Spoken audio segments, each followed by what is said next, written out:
매일매일 우리의 삶 가운데 역사하시는 그 주님을 기대하면서 또 그렇게 찬양하기를 소망합니다. 그 자비로운 손길, 그 섬세한 그 음성에 우리가 귀 기울였으면 좋겠습니다. 날마다 숨 쉬는 순간마다 내 앞에 어려운 일 보내 주님 앞에 이 몸을 맡길 때 슬픔 없네 두려움 없네 날마다 숨 쉬는 순간마다 내 앞에 어려운 일 보내 주님 앞에 이 몸을 맡길 때 슬픔 없네 두려움 없네 주님의 그 자비로운 손길 항상 좋은 것 주시도다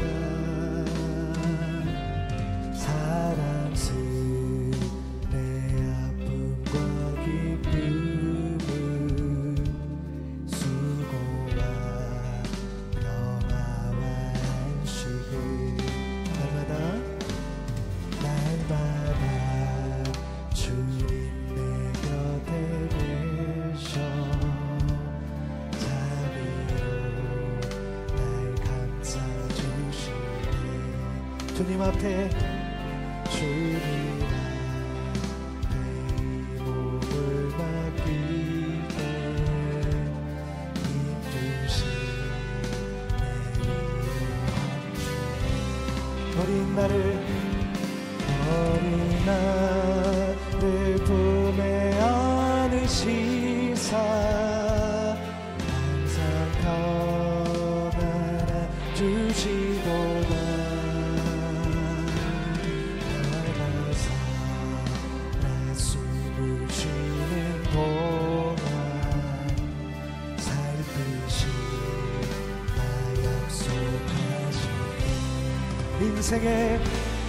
인생의 어려운 순간만 주님의 약속 주의 약속 생각해보네 내 맘속에 믿음을 잃지 않고 말씀 속에 위로를 주님의 도우심 바라보며 모든 어려움 이기도다 흘러가는 순간순간마다 주님 약속 새겨봅니다 주님의 도우심 바라보며 모든 어려움 이기도다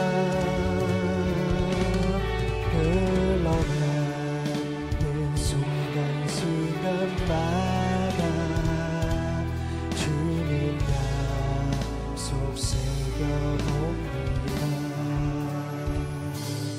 주님의 도우심 바라보며 모든 어려움 이기도다 흘러가는 순간순간마다 주님 약속 새겨봅니다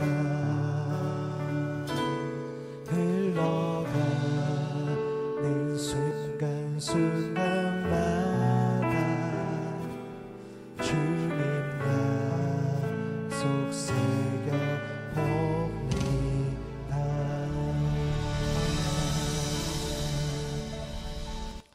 아멘. 우리 다시 한번 주님을 찬양합니다. 꽃들도 구름도 바람도 넓은 바다도 찬양하라. 찬양하라 예수를. 우리 이 찬양 우리 고백할 텐데요. 온 우주 만물이 주님을 찬양합니다. 온 우주 만물이 주님을 높여옵니다. 우리가 찬양받기 합당하신 그 주님을 온전히 높여드리기 원합니다. 하늘을 울리며 노래하라. 나의 영혼아 나의 영혼아 은혜의 주 그 주님을 찬양하겠습니다. 네. 이곳에 생명샘 이곳에 생명샘 솟아나 눈물 고작 지나갈 때에 머자나 열매 맺히고 머자나 열매 맺히고 웃음소리 넘쳐나리라. 이곳에 생명샘 솟아나 눈물 고작 지나갈 때 머자나 열매 맺히고 머자나 열매 맺히고 웃음소리 넘쳐나리라. 아멘.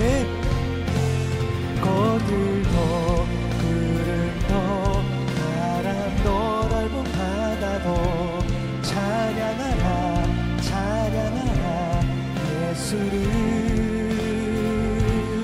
하늘을 울리며 노래해 나의 영혼아 은혜의 주 은혜의 주 은혜의 주. 네. 그날에 하늘이 열리고 그날에 하늘이 열리고 모든 이가 보게 되리라. 마침내 꽃들이 피고 영광의 주가 오시리라. 꽃들도 구름도 바람도 넓은 바다도 찬양하라 찬양하라 예수를. 하늘을 울리며 노래해 나의 영혼아 은혜의 주 은혜의 주 은혜의 주. 꽃들도 구름도 바람도 넓은 바다도 찬양하라 찬양하라 예수를. 하늘을 울리며 노래해 나의 영혼아 은혜의 주 은혜의 주 은혜의 주. 꽃들도 구름도 바람도 넓은 바다도 찬양하라 찬양하라 예수를. 하늘이 울리며 노래해 나의 영혼아 은혜의 주 은혜의 주 은혜의 주.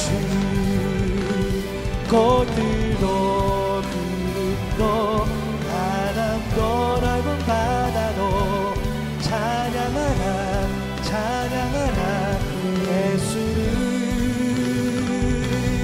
하늘이 울리며 노래해 나의 영혼아 은혜의 주 은혜의 주 은혜의 주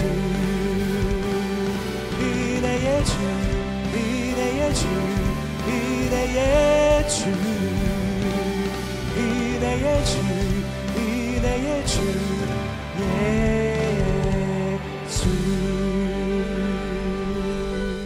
마태복음 11장 2절에서 6절까지의 말씀을 제가 봉독하겠습니다.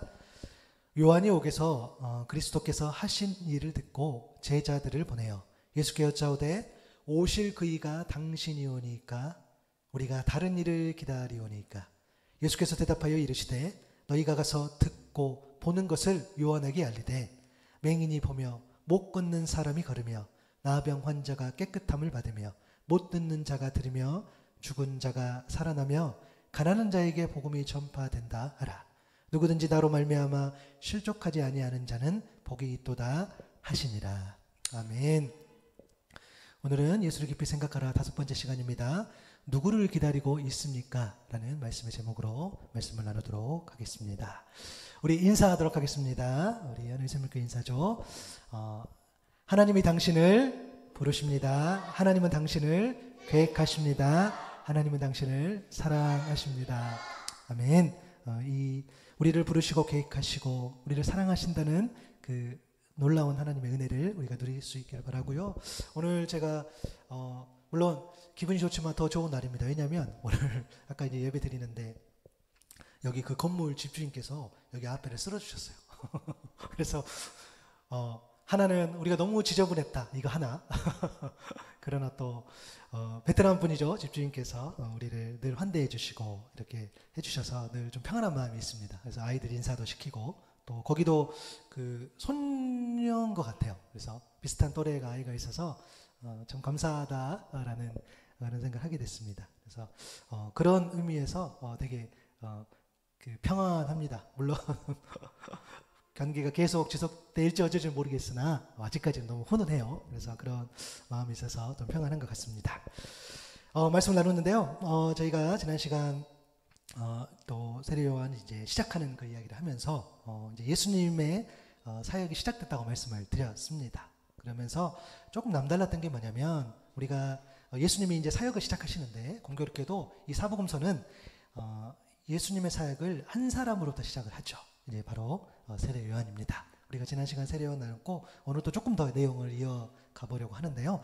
마태복음 11장 오늘 본문이죠. 2절 상반절에 보니까 요한이 옥에서라고 시작을 합니다. 이 왕성한 활동을 해온 이 요한이 세례 요한이죠. 오늘 본문의 시작을 보니까 옥에 갇힌 상태입니다. 이 부분에 대한 좀 배경이 좀 설명이 좀 필요한데요. 마태복음 14장 3절 4절에 보면 전에 헤롯이 그 동생 빌립의 아내 헤로디아의 일로 요한을 잡아 결박하여 옥에 가두었으니 이는 요한이 헤롯에게 말하되 당신이 그 여자를 차지하는 것이 옳지 않다 하였습니다. 당시 이 갈릴리 지역을 통치하던 이 분봉왕이죠. 이 헤롯 안디바라고도 이야기하는데 이 헤롯 안티바스가 이 이복 동생인 이 빌립의 아내 이 헤로디아를 이 아내로 취합니다. 이제 불륜이죠. 이제 그런 일들을 저질러 버립니다. 이때 이 일에 관하여서 이제 요한이 헤롯을 비판하게 되죠. 아무리 권력자라 할지라도 이런 부도덕한 일을 저질러서는 안 된다는 의미입니다. 사실 이런 일들은 지금도 일어나서는 안 되죠. 레위기 18장 16절에 보니까 너는 내 형제의 아내의 하체를 범하지 말라. 이는 내 형제의 하체니라. 분명히 세례 요한은 이 말씀을 근거로 삼아서 이 옳은 말을 했을 것입니다. 하지만 그 옳은 말 또 옳은 행위는 이 투옥이라는 결과를 낳았죠. 언제나 우리가 설상 우리가 이 세례 요한이 투옥되는 일이 그래 발생한다 할지라도 물론 우리의 어떤 신앙인으로서는 정말 말씀의 근거에서 또 말하고 행동하고 우리가 그것을 놓치지 않아야 되는데요. 세례 요한이 그런 인물이었습니다. 그래도 이제 그런 상황 가운데 있었지만 요한을 바로 처형하지는 못했어요. 14장 5절에 보면 헤롯이 요한을 죽이려 하되 우리가 그를 선지자로 여김으로 그들을 두려워하나니. 세례 요한 참 대단한 인물이었던 것 같아요. 바로 언급한 것처럼 그의 말, 그의 행동은 하나님의 기준이었죠. 그래서 그럼에도 어떤 권력을 가진 어떤 사람 또 어떤 누구에게 이런 이야기를 한다는 것은 예전이나 지금이나 쉽지 않아요. 투옥도 감안해야 되고 또 어쩌면 목숨까지 걸어야 되는 그런 상황이겠죠. 다행히 여론이 그의 편이었습니다. 사람들이 그를 지지했기 때문에 이렇게 함부로 할 수 없었어요. 과거나 지금이나 여전히 이 어떤 옳은 말들 또 어떤 옳은 행위들은 그렇게 하게 되면 되게 고난의 어떤 빌미가 되는 것 같아요. 그래서 세상을 향해서 어떤 정의로운 말들 또 정의로운 행동들을 우리가 하려면은 정말 지혜가 필요하고 용기도 필요한 것 같습니다. 세례 요한이 그렇게 용기를 내지 않았더라면 아마 그런 메시지를 전할 수 없었겠죠. 이 역사가 이 요세푸스에 의하면 헤롯이 세례 요한을 사해 동쪽 이 마케루스라는 곳에 이 자신이 요새가 있는데 거기에 가뒀다고 이야기합니다. 아마 그가 처형되기 한 1년 정도 이렇게 가둬졌다고 이야기를 하는데요. 물론 감옥에 대한 기록은 없지만 그는 큰 고초를 겪었겠죠. 매도 맞고 사슬에 묶이고 또 춥고 배고프고 그러한 일들을 이 요한이 겪었을 거라고 보는 거죠.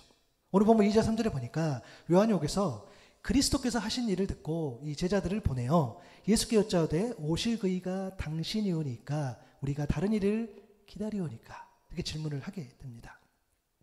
질문이 오지가 뭐죠? 당신이 메시아 맞습니까? 나는 누구를 기다려야 합니까? 라는 의미입니다. 사실 이 질문은 어떤 면에서 굉장히 충격적이라고 할 수 있어요.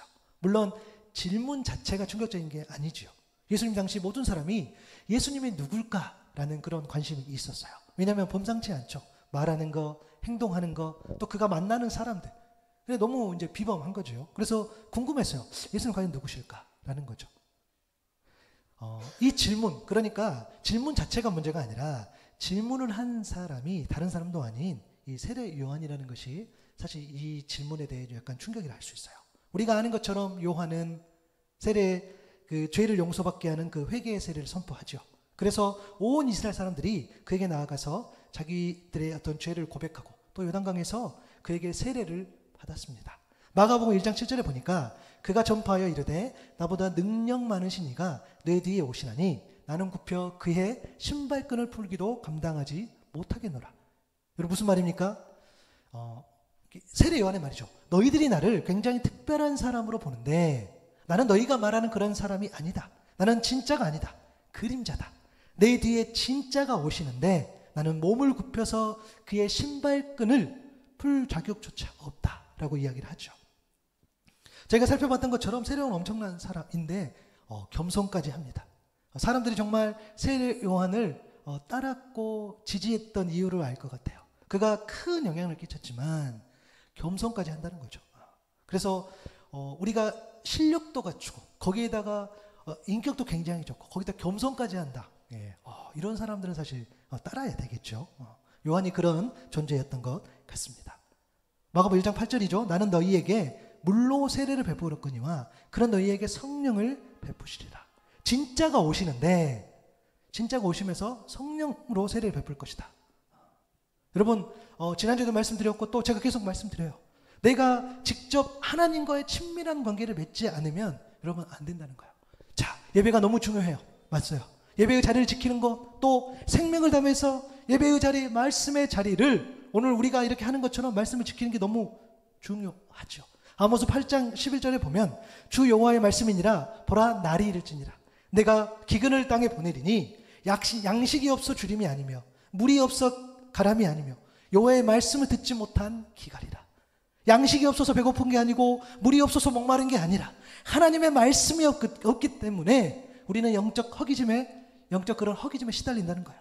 늘 배고프고 늘 목말라 하는 그런 것을 우리가 느끼고 우리는 살아간다는 거예요.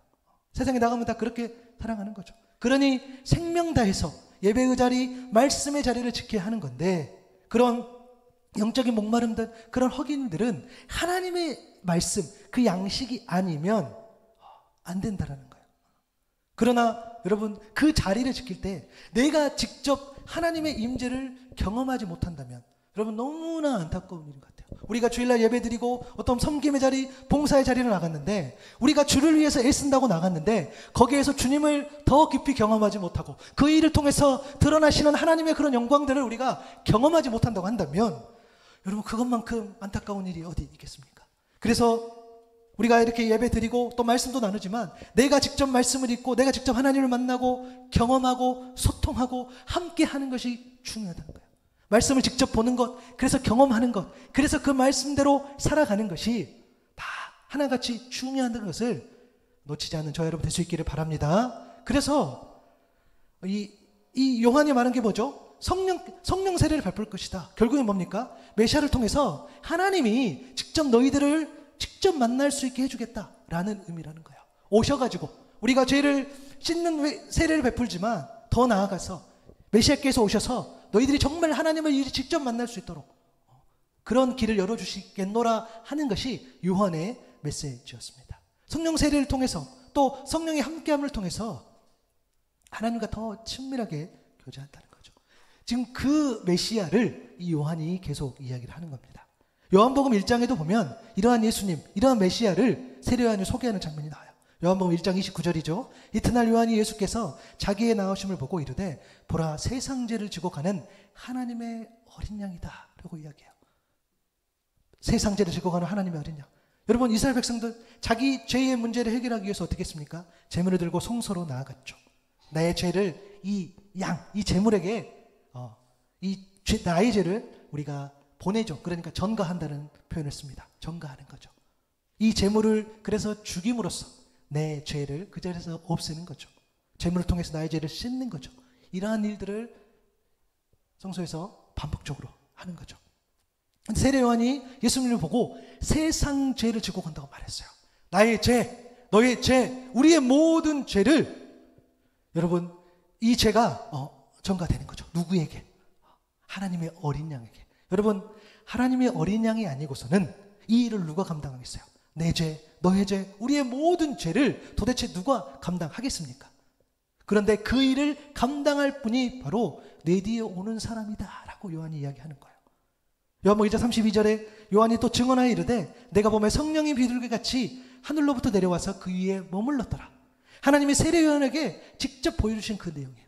33절 34절에도 나도 그를 알지 못하였으나 나를 보내어 물로 세례를 베풀라 하시니 그이가 나에게 말씀하시되 성령이 내려서 누구 위에든지 머무는 것을 보거든 그가 곧 성령으로 세례를 베푸는 이인 줄을 알라 하셨기에 내가 보고 그가 하나님의 아들이심을 증언하였노라 하니라. 요한은 지금 자기의 생각을 말하는 게 아니에요. 내가 경험해보니까, 내가 심사숙고해보니까, 내가 공부해서 뭐 요즘 표현으로 뭐 검색해서 찾아봐서 라고 해서 지금 메시아를 이야기한 것이 아니라 본인이 본 것, 자기가 직접 경험한 것을 이야기해 주는 거예요. 여러분 이것보다 더 확실한 증언이 어디 있겠어요? 그래서 여러분 우리가 언제나 복음, 그러니까 내가 복음을 경험하고 맛보고 그 복음으로 살아가는 게 너무 중요해요. 왜냐하면 그렇게 해야 그 복음을 전할 수 있기 때문이죠. 우리가 여기 살면서 한국에 계신 분들이 뭐 하노이, 우리 일상에서 그렇잖아요. 하노이 뭐 맛집 어디가 있어. 그러면 우리가 여기 지내면서 사실 가본 곳, 그렇죠. 가서 맛을 보고 또 그 분위기도 보고 그렇게 해서 사실 추천도 하잖아요. 여러분 복음 너무 복잡하게 생각할 필요 없는 거죠. 복음 어떻게 증거하죠? 내가 만난 예수 그리스도를 증거하는 거죠. 내가 받은 그 은혜를 세상에서 내가 이렇게 지내면서 내가 이랬을 줄도 모르겠는데 내가 예수 그리스도를 만나니 주님께서 나에게 이런 마음도 주시고 내가 이렇게 살도록 하시더라. 근데 그 이야기를 우리가 하는 것이 굉장히 중요하다는 거죠. 여러분 그것만큼 더 확실한 증언이 어디 있겠습니까? 세례 요한이 그렇게 이야기하는 거죠. 자기가 직접 보고 이야기해 준 거 그렇게 이야기를 하는 겁니다. 그래서 그것 마찬가지로 우리도 가장 분명하고 확실하고 명확하게 우리가 전달할 수 있는 방법은 그런 거죠. 나에게 임한 그 복음, 그 은혜대로 살아가고 그 계명을 그대로 전하는 것. 그것만큼 더 확실한 게 어디 있겠습니까? 이처럼 세례 요한은 누구보다도 명확하게 확실하게 예수님이 하나님의 아들이심을 증언했어요. 하나님의 아들이 메시아가 아니면 여러분 누가 메시아겠습니까? 그런데 오늘 지금 보니까 다른 사람도 아닌 그 세례 요한이 오실 그이가 당신입니까? 우리가 다른 일을 혹시 기다려야 됩니까? 라고 질문을 하다 보니까 당황스러울 수밖에 없는 거죠. 예수님 입장에서는 굉장히 좀 뭐랄까 뜻밖의 질문, 어처구니 없는 질문처럼 저는 느껴질 수 있을 것 같기도 해요. 여러분 이 장면 묵상하면서 또 한 사람이 떠오릅니다. 우리가 잘 아는 베드로죠. 마가복음 14장 27절에 보면 예수께서 제자들에게 이르시되 너희가 다 나를 버리리라. 이는 기록된 바 내가 목자를 치니 양들이 흩어지리라 하였습니다. 예수님은 제자들이 자신이 십자가를 질 때 다 자신을 버린다고 그렇게 말씀하셨어요. 심지어 그 일조차도 하나님의 말씀이 성취되었다라고 말씀하셔요. 이때 베드로는 다른 사람은 다 버릴지라도 나는 그리하지 않겠다고 이야기합니다. 장담합니다. 예수님이 베드로에게 이야기하죠. 오늘 이 밤 닭이 2번 울기 전에 내가 3번 나를 부인하겠다. 예수님 그렇게 이야기하죠. 마가복음 14장 31절에 베드로가 뭐라고 이야기합니까? 베드로가 힘있게 말합니다. 내가 주와 함께 죽을지언정 주를 부인하지 않겠나이다 하고 모든 제자도 이와 같이 말했다고 했어요. 제자들도 그렇고 베드로도 그렇고 내가 죽을지언정 내가 주님을 배신하지 않겠습니다. 부인하지 않겠습니다라고 이야기해요. 그런데 예수님이 잡혀가시자 어떤 일이 일어났죠? 14장 마가복음 14장 71절 72절이죠. 그러나 베드로가 저주하며 맹세하되 심지어 저주하고 맹세까지 했어요. 나는 너희가 말하는 이 사람을 알지 못하노라 하니 이제 끊어버린 거죠. 닭이 곧 두 번째 울더라. 이에 베드로가 예수께서 자기에게 하신 말씀 곧 닭이 두 번 울기 전에 내가 세 번 나를 부인하리라 하심이 기억되어 그 일을 생각하고 울었더라. 여러분 정말 예수님 말씀이 정말 단 한 개라도 땅에 떨어지지 않는다는 것을 우리가 알 수 있어요. 예수님이 사역하시는 동안 예수님의 사역을 가장 가까이에서 가장 많이 보고 경험한 그 사람들이 바로 제자들이었어요. 근데 그 제자들보다 더 가까워 제자들 중에 제자라고 할 수 있는 그 베드로가 부인하는 장면을 우리가 보게 돼요. 우리 마태복음 16장 16절부터 19절에 보면은 이 베드로와 예수님의 관계가 친밀함을 알 수 있어요. 베드로가 뭐라고 고백했죠? 주는 그리스도시요 살아계신 하나님의 아들입니다 고백해요. 17절에 내가 복이 있다 주님 그렇게 말씀하셨어요. 이것은 정말 네 뜻이 아니다. 이것을 알게 한 것은 정말 하늘에 계신 내 아버지다. 그러시면서 18절 19절에 또 내가 내게 이르노니 너는 베드로라. 내가 이 반석 위에 내 교회를 세우리니 음부의 권세가 이기지 못하리라.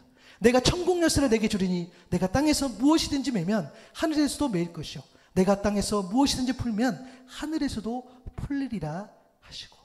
여러분 신뢰하지 못한 사람을 통해서 교회를 세우겠습니까? 신뢰하지 못한 사람을 통해서 천국 열쇠를 맡기겠습니까? 그만큼 예수님은요 이 베드로의 믿음을 크게 사신 거예요. 다른 사람은 몰라도 베드로는 그렇게 하면 안 되었죠. 베드로만큼은 그렇게 주님을 외면하고 멀리하고 부인하면 안 되었어요. 그런데 베드로는 주님을 어떻게 해요? 외면했죠. 멀리했고 부인했고 저주하고 맹세했어요. 나는 예수를 알지 못한다. 여러분 3자 입장에서 보면은 그래요. 베드로가 제일 나빠요. 제일 나빠. 더 나쁜 것 같아요. 그냥 들어지는 느낌은. 그들을 잡아가는 병사들이 무슨 죄입니까? 시켜서 잡아가겠죠. 어찌됐든 그 병사들도 나쁜데 베드로 더 나빠 보입니다. 이처럼 어떤 면에서는 세례 요한의 질문이 예수님을 부인한 베드로와 같다 할 수 있다는 거예요. 다른 사람은 몰라도 세례 요한은 그렇게 하면 안 되겠죠. 아니 세례 요한만큼 어떤 상황 속에서도 흔들리지 않고 주님이 메시아임을 믿고 나아가야 했는데 오늘 보니까 이 질문을 보니까 굉장히 흔들린 것처럼 보이기도 합니다. 오실 그이가 당신입니까? 우리가 다른 일을 기다려야 합니까? 사실 오늘 본문을 이렇게 보면 이 질문이 굉장히 뜻밖이어서 이런저런 해석을 할 수 있습니다. 첫째는 이 고대 이 교부들의 주장에 의하면 이 요한의 질문이 아니라 자신을 따랐던 이 제자들, 그러니까 예수님의 제자도 있었고 세례 요한의 제자들도 있었죠. 그래서 이 제자들, 그러니까 요한의 제자들이 의심을 하니까 요한의 제자들의 그 의심 때문에 직접 물어보게 하셨다라고 우리가 해석할 수 있고요. 또 하나는 이 예수님이 공개적으로, 그러니까 예수님이 공개적으로 내가 메시아다라고 그렇게 말하기를 원해서 이 요한이 그렇게 질문한 것 아니냐라고 해석을 하게 됩니다. 많은 사람들이 이 해석을 지지하고 있지는 않지만 왜 그러냐면 이 세례 요한의 말을 그러니까 다른 사람이 의도, 세례 요한의 의도가 아니라 다른 상황 때문에 그렇게 이야기했다라는 해석 때문에 그러는데요. 세례 요한의 상황에서 그 질문을 조금 이해해 보고 싶어요. 이런 거겠죠. 세례 요한의 힘든 상황에서 오는 다소 흔들릴 수 있는 그런 모습이라는 거죠. 여러분, 옥에 갇혀 있는 가운데 모든 소망을 잃은 상태일 수 있다는 거예요. 사람들은 여러분 힘들고 어려우면 어떻게 합니까? 내 이 감정들, 내 이 어려움들을 어떻게든 좀 쏟아내고 싶어요. 여러분 그러지 않으세요? 내가 힘들어, 내가 어려워. 그러면 내가 뭐 어떻게 감당할 수 없잖아요. 그래서 뭔가 이렇게 흘러가야 돼요. 그러다 보니까 사람들은 더 음란해지고 더 폭력적이 되고 더 자극적인 것들을 찾아 헤맨다는 거예요.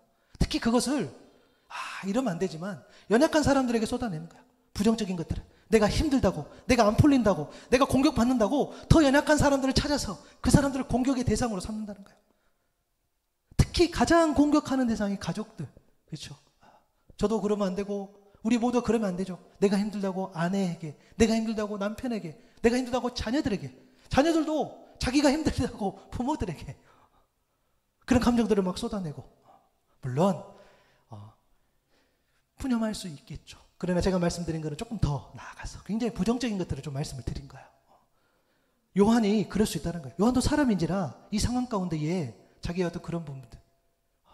세례 요한은 여러분 억울한 상황이죠. 세례 요한의 말이 틀렸습니까? 아니요. 그런 말씀의 근거에서 그 권력자 그들이 잘못했기 때문에, 그렇죠?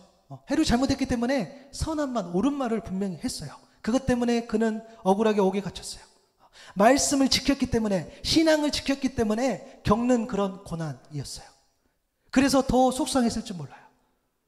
예수님 당신께서 왕이시고 나는 당신의 길을, 오는 길을 예비하는 그런 광야에 애치는 자의 소리라면, 내가 그런 자의 소리라면 어떻게 나는 지금 이렇게 감옥에 갇혀있고 당신에 대한 그런 반감을 갖는 사람들이 늘어만 가는 겁니까? 당신이 정말 메시아라면 당신이 활동할 때마다 사람들이 더 지지하고 사람들이 더 우러러보고 해야 될 텐데, 그런 사람들이 점점 줄어드는 상황. 그를 예수 그리스도로, 예수님을 끌어내리려고 하는 사람들이 계속 이제 늘어나는 그런 상황이겠죠. 그런 상황 가운데에 정말 당신이 정말 메시아가 맞습니까? 라고 질문한 거 아니냐라고 우리가 생각해 볼 수 있는 거죠. 그리고 또 하나는 예수님에 대해서, 요한이 예수님이 메시아는 맞아요. 메시아는 맞는데 이 메시아의 사역, 그러니까 예수 그리스도 하는 사역에 대해서 약간 불만 섞인, 균형이 안 맞다고 자기가 보는 거예요.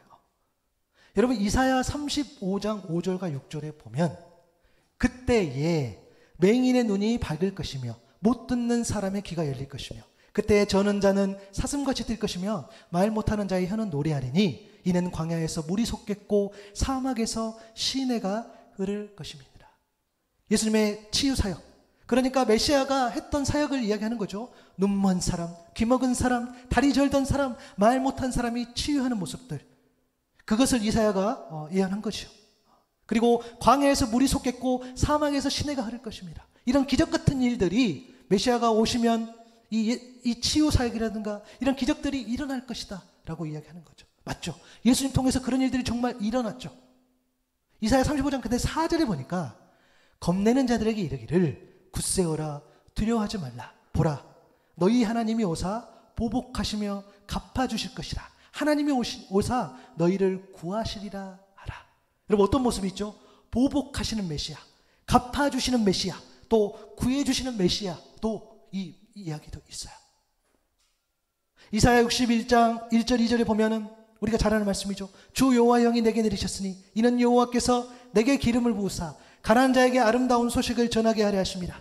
나를 보내사 마음이 상한 자를 고치며 포로된 자에게 자유를, 갇힌 자에게 노임을 선포하며 여호와의 은혜의 해와 우리 하나님의 보복의 날을 선포하여 모든 슬픈 자를 위로하되. 가난한 자, 마음이 상한 자, 포로된 자, 갇힌 자를 구원하시는 그 하나님, 그거죠. 그래서 세례 요한이 정말 당신 메시아가 맞습니까? 정말 우리가 기다리는 그 메시아가 맞습니까? 라고 질문한 의도는 뭐냐면, 메시아께서 그러니까 치유는 하시는데 보복이 없다라는 거예요. 기적은 있는데 갚아주심이 없다라는 거예요. 가난한 자, 마음이 상한 자, 포로된 자를, 그런 갇힌 자를 구원하시는 메시아는 있는데 정작 감옥에서 나를 구해주시는 그런 메시아가 없다라는 거예요.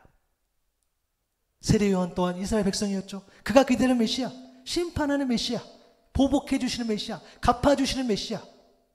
그래서 그렇게 질문을 할 수 있다는 거예요. 결론적으로 보면 힘든 상황 속에 놓인 그런 어떤 감정들도 있었을 것이고, 또 그 메시아가 오셨는데 그 보여주는 그 모습이 어떤 치유와 회복은 있는데 보복과 갚음, 그런 행하시는 하나님이 안 계시는 거예요. 그래서 그렇게 질문했다라는 거예요. 여러분 너무 인간적인 저는 질문이라고 생각해요. 이 시대를 살아가면서 우리도 신앙인이잖아요. 우리 똑같이 그렇게 질문하는 거잖아요. 내 상황 가운데 있는데 왜 주님은, 왜 하나님은 이런 모습은 보이시지만 왜 이러한 모습은 보이지 않으실까? 우리의 고민이기도 합니다. 이러한 질문 속에서 주님은 두 가지를 답변해 주시는데요. 첫째는 뭐냐면 직접적인 답변 대신에 자신들이 보고 들은 것을 증언하도록 하십니다. 마태복음 11장 오늘 본문 5절이죠. 맹인이 보며 못 걷는 사람이 걸으며 나병한 자가 깨끗함을 받으며 못 듣는 자가 들으며 죽은 자가 살아나며 가난한 자에게 복음이 전파된다 하라. 맹인이 보는 기적 너희들이 봤지. 그거 본 거 이야기해라. 못 걷는 사람이 걷는 기적 너희들이 봤잖아. 그거 본 대로 이야기해줘라. 나병 환자가 치유받는 기적 너희들이 봤지. 그거 이야기해줘. 못 듣는 자가 듣는 기적, 죽은 자가 살아난 기적 너희들이 봤잖아. 그거 뭐 내가 뭐 설명할 필요 있어. 그냥 그거 이야기해줘. 본 그대로 이야기하면 돼 라고 이야기합니다.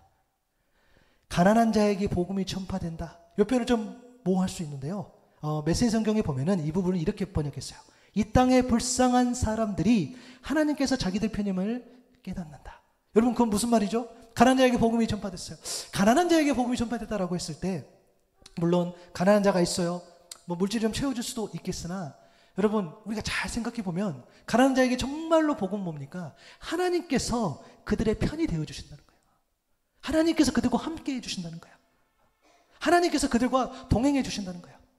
여러분 내가 물질이 없어요. 내가 뭔가 부족해요. 내가 어려운 상황 가운데 있어요. 그런데 나에게 아무 편도 없다면 나를 그런 상황 가운데서 나를 지지해 주거나 나를 위로해 주거나 나를 만나주는 그런 사람이 없다면 여러분 그것만큼 힘든 게 어디 있겠어요. 그런데 하나님께서 주님께서 편 대주신다는 거예요. 실제로 예수님의 사역을 보면 예수님은 그렇게 가난한 자 그렇게 연약한 자 그렇게 사람들이 죄인 취급한 자들하고만 어울렸던 모습을 보게 돼요. 그게 바로 뭐겠습니까? 하나님 내 편 내주신다. 가난한 자에게 복음이 선포되어졌어. 그렇게 편 되어주신다는 거예요. 그래서 우리 지금 이 시대에 살아가는 우리도요. 연약한 사람, 불쌍한 사람, 정말 도움이 필요한 사람들의 손을 잡아주는 것이 얼마나 귀한 일인지 몰라요. 그들에게 물론 사람에게 맡겨진 분량들이 있겠죠. 맞아요. 내가 재물이 없어. 여러분 재물이 많아서 할 수 있는 일을 말씀드리는 게 아니에요. 예수님이 재물로 그들을 섬겼습니까? 아니요. 사랑으로 손잡아 주시고 안아주시고 했던 것을 이야기하는 겁니다. 예수님께서 지금 그 질문에 어떤 설명보다는 너희들 본 거 그대로 그냥 이야기해줘 라고 이야기를 하세요. 이처럼 예수님은 말이 아닌 실제로 일어난 치유과 기적과 회복의 역사를 다시 짚어주십니다. 고린도전서 4장 20절에 보면 하나님의 나라는 말에 있지 아니하고 오직 능력에 있습니다. 여러분 메시아의 나라는 어떤 나라라? 메시아가 오시면 이렇게 나라를 이런 설명을 하는 게 아니라 메시아를 통한 치유, 기적, 회복의 능력 그런 것들이 메시아가 통치하는 나라. 그러니까 예수님이 오셔서 보여준 그 모습 그대로가 바로 메시아의 나라다. 하나님 나라다라고 이야기합니다. 여러분 그래서요 우리가 신앙생활 하시면서 정말 좀 이랬으면 좋겠어요. 너 왜 교회 다녀? 그러면 여러분 내가 신앙생활 하는데 좋은 게 하나도 없어. 인상 막 팍팍 쓰고 다녀. 막 어두워. 그러면 어느 누가 예수님을 믿고 신앙생활 하는 것에 대해서 누가 지지하겠습니까? 여러분 누가 저에게 묻는다면 제가 물론 목사지만 목사 이전에 저도 한 사람의 예배자로서 신앙생활 하시는 거 교회 다니시는 거 예수 믿는 거 뭐가 좋으세요? 여러분 저는 정말 지금 생각나는 거 하나만 말씀드리자면 저에겐 꿈이 생겼어요. 다른 사람이 아니라 제가 우리 한우의 샘물교회 인사 말씀드린 것처럼 하나님께서 나를 부르시고 계획하시고 놀라운 계획을 가지고 계신다는 것 그리고 나를 사랑으로 그 부르심과 계획을 함께 해주신다는 그 믿음 그게 있어요. 그래서 어떠한 상황 속에서도 그 믿음이 있기 때문에 여전히 흔들리지 않고 그 믿음이 있기 때문에 기뻐요. 내가 조금 넘어질 수 있지만 그 길을 보여주신 그 빛이 있기 때문에 그 길을 가요. 그래서 내가 어떠한 상황 속에서도 그래도 흔들리지 않을 수 있어서 내가 너무 좋아. 그것 때문에 좋아. 아마 그게 아니었다면 나는 이 어려운 상황 가운데에 또 이 혼란한 세상 가운데서 어쩌면 나는 막 나갔을지도 몰라. 저는 그렇게 이야기하고 싶어요. 여러분도 마찬가지예요. 내가 예수를 믿는데 내가 신앙생활 하는데 내게 좋은 게 하나도 없다? 그건 안 될 것 같아요. 그래서 할 수만 있다면 정말 직접적으로 예수를 만나지만 우리는 늘 준비해야 돼요. 내가 예수 그리스도를 만나서 너무 좋아. 내가 예수님을 만나서 나에게 꿈이 생겼어. 내가 예수 그리스도를 만나서 나에게 이런 은혜가 있어 라고 전할 수 있어야 된다는 거죠. 지금 예수님께서 요한의 질문에 그렇게 답변해 주셔. 말이 아니라 정말 일어난 것 그대로 가서 이야기해줘 라고 이야기하는 거죠. 그리고 또 하나의 대답이 뭐냐면 누구든지 나로 말미암아 오늘 보면 6절이죠. 누구든지 나로 말미암아 실족하지 아니하는 자는 복이 있도다 하시니라. 여러분, 실족하다라는 의미는요, 이 원어적으로 넘어뜨리다, 거부하다, 걸려 넘어지다라는 의미예요. 그래서 표준 세번역 버전에서는 나에게 걸려 넘어지지 않는 사람은 복이 있다 이야기합니다. 실족한다는 것은 거부한다는 것이고, 거부한다는 것은 예수님의 구원의 초청을 거부, 혹은 예수님의 다른 일을 거부한다는 것을 의미해요. 그러므로 실족하지 아니하는 자의 복은 뭡니까? 예수 그리스도를 위해서 믿음으로 결단하고 그것을 끝까지는 지키는 자에게 임한다는 뜻인 줄로 믿습니다. 온 인류를 향한 예수님의 그 일하심이 사람들의 생각과 또 사람들이 생각하는 그런 어떤 것, 또 그것이 일치하지 않고 그것을 사람들의 요구와 바람들을 충족하지 못한다 할지라도 예수님의 그 일하심에 대해서 실족하고 거부하고 주님을 따르지 않는 거라면은 그것은 옳은 일이 아니다 라고 이야기한다는 거죠. 예수님께서 그렇게 이야기를 하신 거예요. 여러분, 오늘 말씀의 제목이 뭐였죠?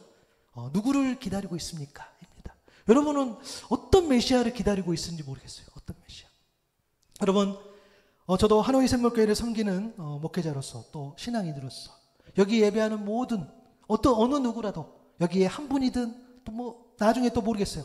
또 앞으로 만나게 성도들도 마찬가지겠죠. 다 하나님의 은혜를 누리기를 소망해요. 믿음도 좋았으면 좋겠고 여기 함께 예배하시는 분이 또 관계 맺으신 분이 정말 섬김도 잘하셨으면 좋겠고 인격적으로 성숙했으면 좋겠어요. 그렇게 되시기를 소망해요.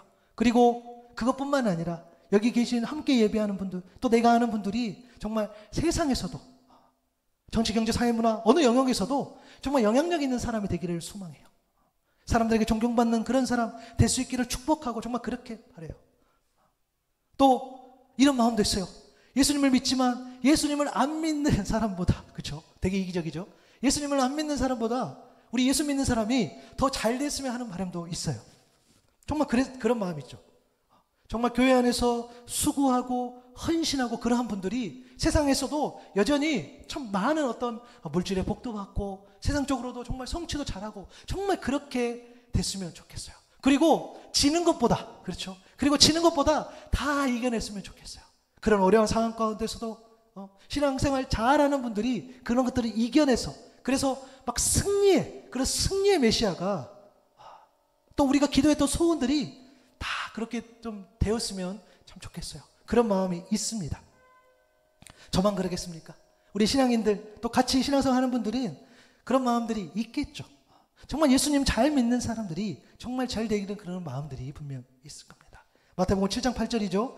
구하라 그리하면 너에게 주실 것이요 찾으라 그리하면 찾아낼 것이요 문을 두드리라 그리하면 너희에게 열릴 것이니 구하는 이마다 받을 것이요 찾는 이는 찾아낼 것이요 두드리는 이에게는 열릴 것이니라. 정말 이 말씀 그대로 우리가 기도할 때, 우리가 구할 때, 찾을 때, 문을 두드릴 때 정말 즉각 우리 주님께서 응답해 주셨으면 참 좋겠어요. 그런데 여러분 여기에 빠진 게 있다는 거예요.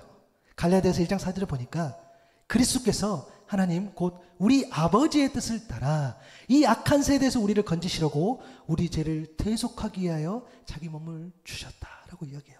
이 악한 세대에서 저와 여러분을 건지시려고 우리 죄를 대속하기 위하여 자기 몸을 주신 이유는 뭐냐면 나의 소원, 나의 바람들, 내가 원하는 승리, 보복하는 것, 갚아주시는 것 그런 것이 아니라 아버지의 뜻에 따라 그렇게 하셨다는 거예요.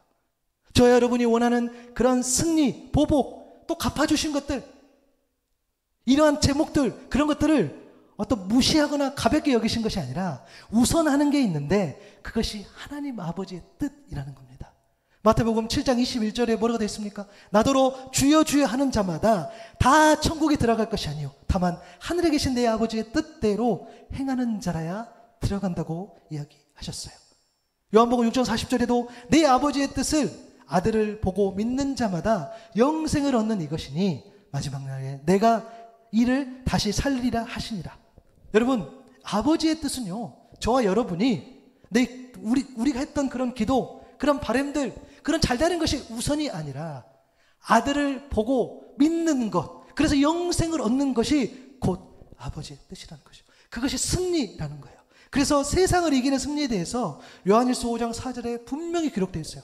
무릇 하나님께로부터 난 자마다 세상을 이기느니라. 세상을 이기는 승리는 이것이니 우리의 믿음이니라. 아멘. 나의 기도가 이루어지는 것이 승리가 아니라 나의 바람과 나의 계획이 실현되는 것이 승리가 아니라 우리의 믿음이 바르게 세워지고 견고해지고 그래서 그 믿음 안에서 살아가는 것, 그것이 진정한 승리의 삶이 될 줄로 믿습니다. 여러분, 우리가 기다리는 메시아, 제자들이 기다리는 그 메시아, 그리고 세례 요한이 기다렸던 그 메시아, 어쩌면 같은 메시아이겠죠.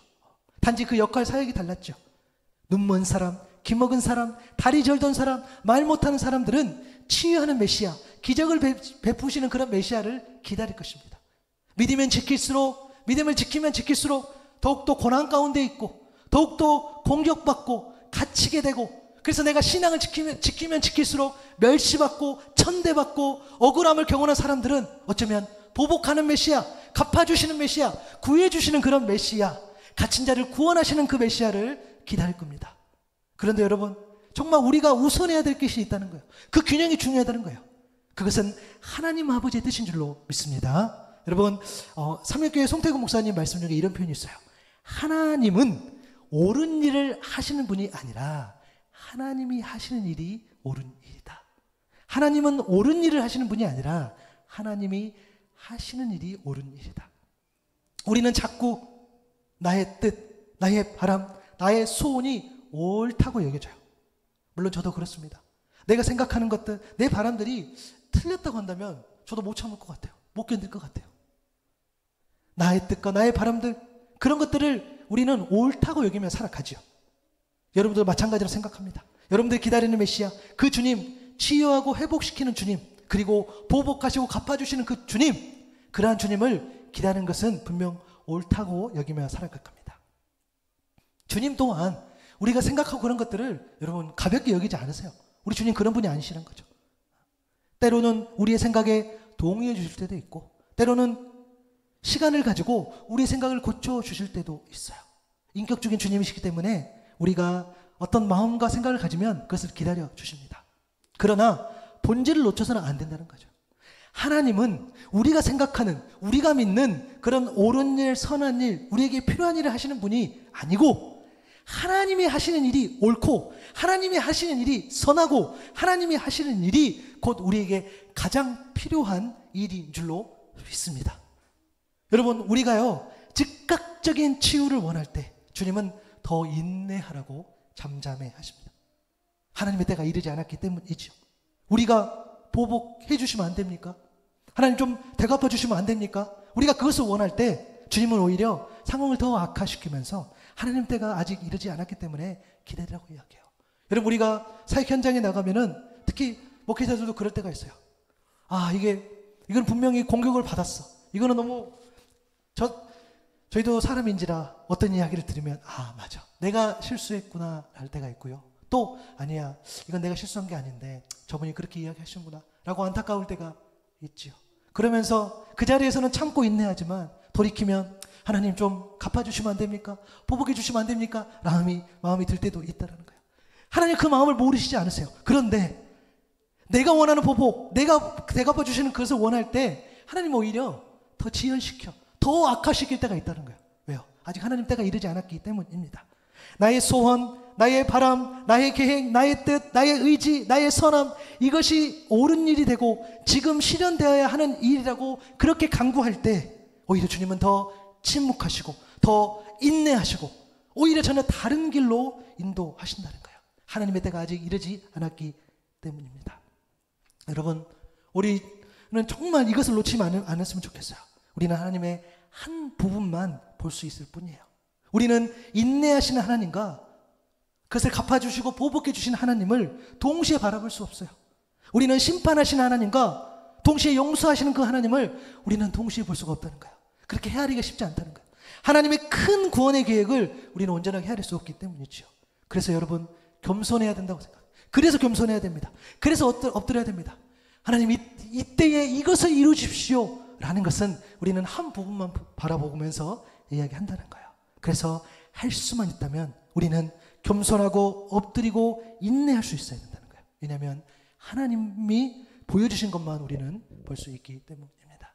여러분, 하나님이 보여주신 것만 본다. 그것이 우리에게 얼마나 큰 위로인지 아세요? 왜냐하면 하나님이 보여주신 것만 본다는 건 뭐죠? 하나님을 향한 믿음, 신뢰, 그 친밀한 관계가 아니라면 하나님의 일하심을 볼 수 없어요. 다시 말씀드립니다. 여러분, 친밀한 자에게 하나님이 그만큼 보여주시는 거 아니겠습니까? 믿음의 분량대로. 우리가 더 친밀하면 친밀할수록 하나님은 더 많이 보여주세요. 우리는 보여주신 것만 본다 이거죠. 하나님이 보여주신다는 것은 하나님이 우리를 신뢰한다는 거고, 또 함께 하나님 나라를 이루어가려는 그 하나님의 선하고 옳은 뜻이라는 거예요. 그래서 하나님께서 보여주신 것만 우리가 본다라고 가정했을 때에 우리가 더 겸손해야 되고 더 기도할 수 있어야 된다는 거예요. 여러분, 오늘 말씀의 제목 기억하시죠? 누구를 기다리고 있습니까? 나의 소원과 나의 바람과 나의 뜻과 나의 옳음보다 우선하는 그런 하나님 아버지의 뜻을 이루는 그런 메시아, 그 예수 그리스도, 그분을 인내하면서 기다릴 수 있는 저와 여러분 될 수 있기를 바랍니다. 여러분, 이렇게 질문했던 그 세례 요한에 대한 평가가 있어요. 그거는 저희가 좀 다음 시간에 살펴봤으면 좋을 것 같고요. 이 시간 우리가 내가 주인 삼은 그 찬양하시면서 우리가 기도하고 예배를 말씀을 좀 마치고 싶은데요.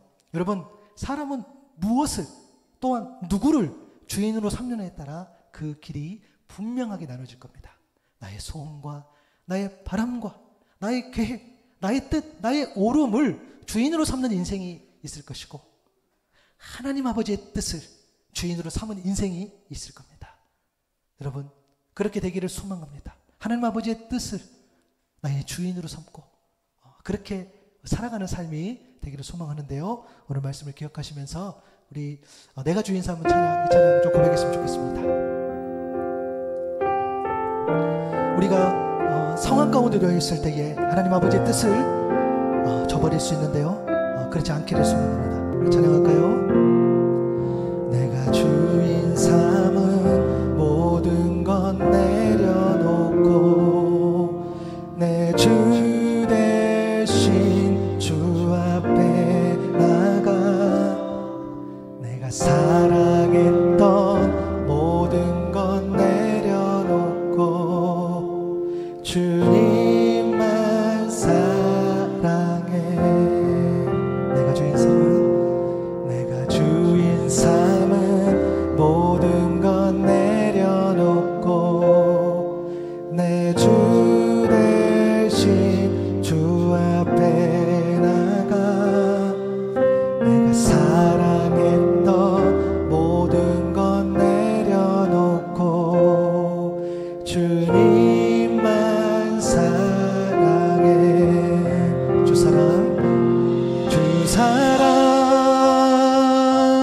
거친 풍랑에도 깊은 바다처럼 나를 잠잠케 해. 주 사랑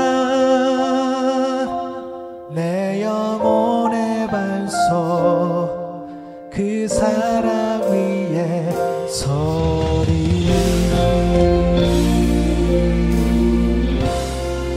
내가 주인 삼은 그 모든 것을 내려놓기를 소망합니다. 하나님 아버지의 뜻을 구하기를 소망합니다. 내가 주인 삼은 모든 건 내려놓고 내 주 대신 주 앞에 나가 내가 사랑했던 모든 건 내려놓고 주님만 사랑해. 주 사랑 거친 풍랑에도 깊은 바다처럼 나를 잠잠케 해. 주 사랑 내 영혼의 반석 그 사랑 위에 서리. 그 사랑 거친 풍랑에도 깊은 바다처럼 나를 잠잠케 해. 주 사랑 내 영혼의 반석 그 사랑 위에 서리. 내가 주인 삼은 모든 것 내려놓고 내 주 대신 주 앞에 나가 내가 사랑했던 모든 것 내려놓고 주님만 사랑해 주님만 사랑해 내가 주인 삼은 모든 것 내려놓고 주를 짓는 주 앞에 나가 내가 사랑했던 모든 것 내려놓고 주님만 사랑해 주님의 사랑 주 사랑 거진 풍랑에도 깊은 바다처럼 나를 잠잠케 해 주 사랑 내 영혼의 반성 그 사랑 위에서 우리 한번 기도했으면 좋겠습니다. 여러분 내가 원하는 메시아가 있겠지요. 그러나 그것은 내가 원하는 메시아지 우리 하나님 아버지의 뜻이 아닐 수 있습니다.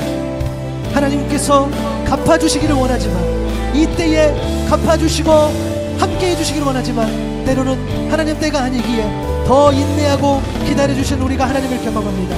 내가 주인 삼은 것을 내려놓고 하나님 아버지의 뜻을 따라가는 우리가 되게 하여 주옵소서. 우리가 이 기도 제목을 가지고 한번 기도하며 나갔으면 좋겠습니다. 기도하시겠습니다. 하나님 그렇습니다. 우리가 아버지의 뜻을 구하며 살아가야 되는데 그렇게 살아가지 못할 때가 있습니다. 내가 내 계획이 있었고 내 바람이 있었고 내가 원하는 것이 있었는데 하나님 그것이 즉시 이루어지기를 원할 때가 있습니다.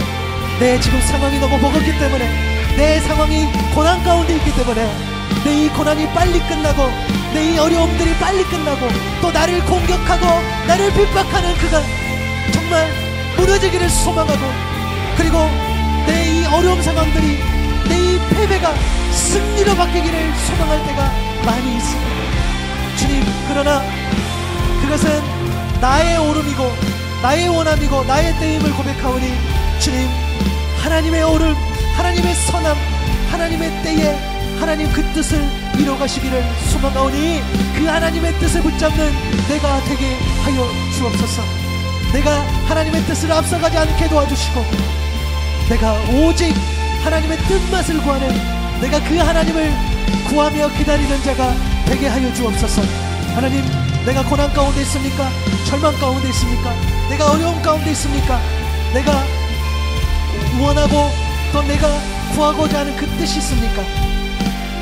그것이 옳음이 아니고 그것이 선함이 아니고 그것이 즉시 이루어져야 되는 것 나의 뜻이 아니고 오직 아버지의 때에 따라서 아버지의 방법대로 이뤄가기를 소망하오니 주님 그 메시아를 기다릴 수 있도록 주여 은혜를 베풀어 주옵소서. 주님 내가 세상에서 승리를 원하지만 하나님이 원하시는 승리는 믿음이오니 오늘 나를 사랑하시고 나를 부르시고 나를 계획하신 그 하나님을 믿는 믿음이 우리 안에 있게 하여 주시고 나를 사랑하시고 나를 부르셨고 그리고 나를 온전히 붙잡아 주신 그 하나님을 기다리면서 살아갈 수 있는 우리 모두 되게 하여 주옵소서. 그 주님을 의지합니다. 그 주님을 붙잡습니다. 하나님 감사합니다. 오늘도 우리와 함께 하여 주시고 특별히 이곳 가운데 자장하여 주셔서 이 예배를 주관하여 주심을 감사합니다. 하나님 우리가 어려움 가운데 있고 절망 가운데 있었을 때에 우리가 주님 앞에 믿음이 흔들릴 때도 있고 우리가 주님 앞에 뜻밖의 질문을 할 때도 있습니다. 그러나 소망하오니 주님 우리에게 주의 뜻을 보여주옵소서.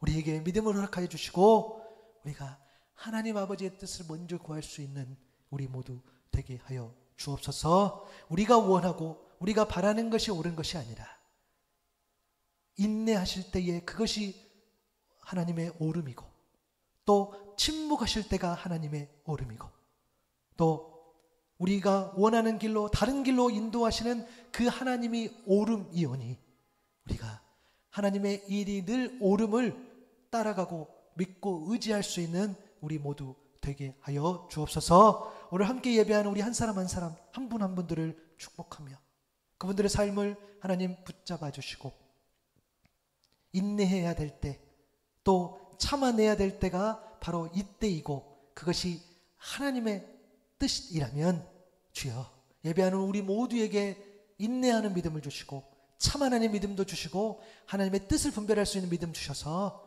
하나님 아버지의 뜻을 쫓아갈 수 있는 우리 모두 되게 하여 주옵소서. 감사합니다. 예수님의 이름으로 기도드립니다. 아멘.